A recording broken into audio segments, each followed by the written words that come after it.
based on that, again, I guess, and not to really put you on the spot, but it sounds to me that it's been done under statute, okay? It even follows the alternate ways to do things based under the statutes. So I guess if if we change our town charter to a SB2, to go to a deliberative session, unless this is specifically changed, which I don't believe is one of the sections we were told would change, then it should stay. Mm-hmm. That's the petitioning process itself. Right, exactly. That's the one thing we were talking about earlier that I was trying to make sure that stayed. So to answer the question earlier, if somebody came forward with a petition, basically, even with the new deliberative session, again, I'm not a lawyer either, but from what you're saying in regards to following the charter, that's in the charter. And that's what we've been doing, and that's what, we were told that we had to do. So. Yeah. I have need to take the time to take a look at your charter. I mean, if that is, yeah, I mean, it sounds like we're talking about two different types of petitioning processes, and I'd want to take a look at those just to. We have two types of petitions. One is initiative, one is referendum. So that's basically what we're talking about. So. Initiative and referendum, do they both go to the town council for a review before they go to the voters? Yes. And is there any direct opportunity for the people in the town to, I mean, it doesn't sound like we're talking about a traditional town meeting. There's public hearings. At all. It has to be held. Yeah. Yeah. So that's where the citizens get their input, obviously. And if something comes up that basically says, again, we're back to you pass it as is, or you don't let it go forward because it didn't meet some specific requirement or whatever it may be. Like they had a petition come forward, and it was to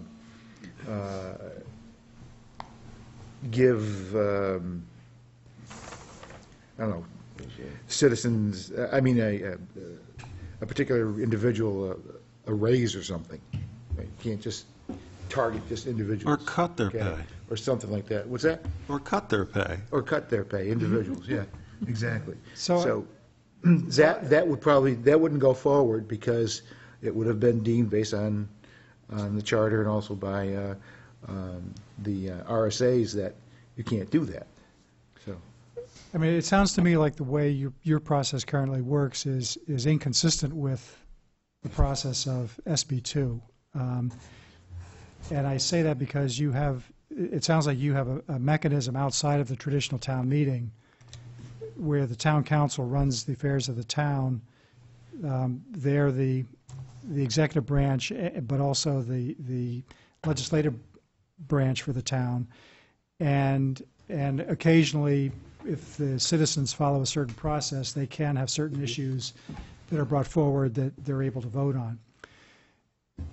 Senate Bill 2, on the other hand, is a process by which a traditional town meeting takes place in an alternate form where the citizens in the town can petition articles for debate and discussion and amendment along with articles that may be placed by the town executives. And then you have a deliberative session meeting where everything is discussed and amended, and you come up with a final question, which then goes on the ballot. And it just seems to me, without really reading it, that the two are not really compatible. I mean, it's either one or the other. You either do away with at least part of the process of how citizen petitions come forward, or you do it the SB2 way. I don't know that there's room to have. I mean, there may be some room to have both, but it really seems inconsistent with what you currently have. Well, I guess then that's something that I don't quite understand is what is the way that a citizen's petition can come forward with SB2? I think there are, just to answer that, there's specific RSAs regarding petitions, and they are different when it's a spending article Right. or when it's just a policy type of generation. So that's the way it is right now. So with a spending article, it's only 25 people. Any 25 people in town can get together and amend it. I think that's wrong, because that's just Londonderry, but in a real There's town some meeting, specific- zoning, all those other things are on town meeting ballots, so, where we don't practice that anymore Understand that. because of the charter. Understand that. So just in Londonderry, that's how we do it, right? Understand that. But even within that, citizens petitions could suggest zoning changes. But it's not 25 signatures anymore. It's the whole thing we went through this past. 1% to 5%. It's the whole 1%, 5%. There's a charter-driven process. So I think the assumption on my part at this meeting would be that it's in the charter because it was deemed to be within the enabling legislation for establishing town charters. It was deemed to be appropriate for that. Back to kind of the heart of the question is really what is the role that this charter commission can perform. Now, the question Right. of official ballot voting is a very narrowly defined question. It doesn't say all the other associated stuff with it. It's very narrowly defined, and that was the words we got from the town's attorney, was that we had to stick within that narrow definition. So I don't think that there's been discussion on changing the petitioning process, for example, so I don't know that that's really what we're talking about. I think where we really keep heading back to is the issue of the quorum. And in listening to everything that's been said and reading what's been said, a number of things come back to, we can probably recommend a change to SB2, but we cannot recommend a quorum. That's a separate legislative issue. It's likely covered under a separate RSA. The enabling legislation for it is likely not to be covered under SB2, but those are questions that we'd have to get answered by the Attorney General's office in concert with our town's attorney.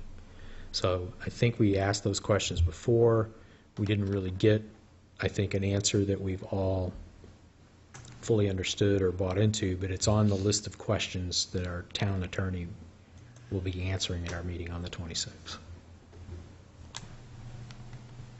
Steve? I got to wave now. So if I could ask you a question on that. The thing that the voters voted on was this simple single sentence, and I'll just read it for clarification. Shall a charter commission be established for the sole purpose of establishing official ballot voting under Londonderry's current town council budgetary town meeting form of government? So the question is, based on what you've said, when we get done with this, if a vote is put forward to the voters and the voters vote in the affirmative, then we will have a Londonderry Town Council budgetary town meeting form of government that has an official ballot. We are not changing to SB2. So we will not be changing to an SB2 form of government.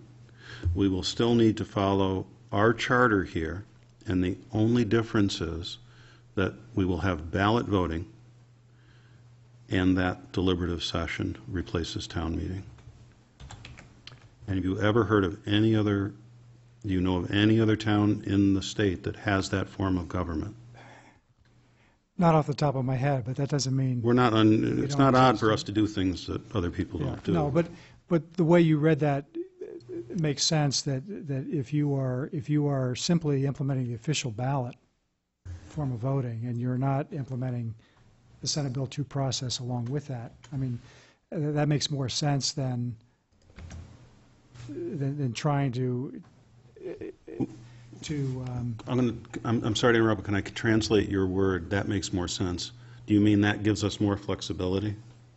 Well, yeah, I mean, because of the way you described how your process works now, to me, it just doesn't seem to be compatible with the Senate Bill 2 process without some major changes to make the two mesh together. But if the issue is you know, the issues that